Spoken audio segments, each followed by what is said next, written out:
Okay, so in this final movie, we'll finish off the project by customizing the presentation of our project, how our project's displayed, using Presenter's player properties. So go ahead and open up player properties by going up to the Articulate tab and clicking Player. And as you can see, Presenter offers quite a few options for making changes to the way your overall project looks. You can change the location of your course menu, titles, player controls, and so much more via the player tabs, the features, and the controls down here. But for this project, we actually don't want any of the options enabled. So we'll deselect everything. I'll scroll down here to make sure I have all that. Okay, now the previous and next buttons will actually take care of that in slide properties. At this point, we're all set, so go ahead and click OK. Now that we've disabled the menu options and controls, we have one last thing to do, and that's disable the autoplay options so the slides don't auto advance on their own.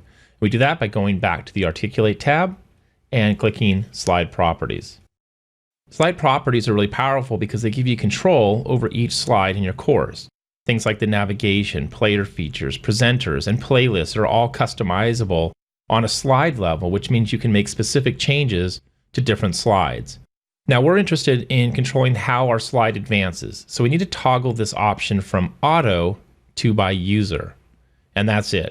So what we're telling Presenter to do is advance to the next slide by the user control, not automatically when the slide ends.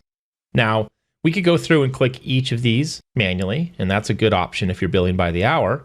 But if you're a power user, it's a little bit easier to do this all at once. We do that by just pressing Control A to select all of your slides. And over here in the right, Properties Advance, we can toggle this to by user, and you'll notice over here that all the options for the slides has been updated to by user. So just a quick way to update all your slides at once. Now the last thing we need to do with these slides selected is disable the previous and next buttons. We don't want the player controls to display those buttons, and you can see that right now we have no controls for any of the slides. Okay, so click OK to close slide properties. And let's take a look at our project once again by publishing it.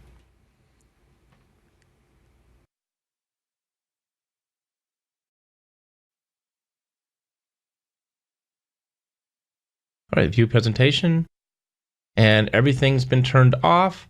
Click through our buttons, and we have a pretty slick little template. The final step on your own would be to insert your videos or images if you want to use it as an image gallery, and a description and a title, and then replace obviously each of these thumbnails with your own images. Hope this was super helpful. If you have any questions whatsoever, just please post in Articulate eLearning Heroes, and I or one of the other community members will be more than happy to help you out.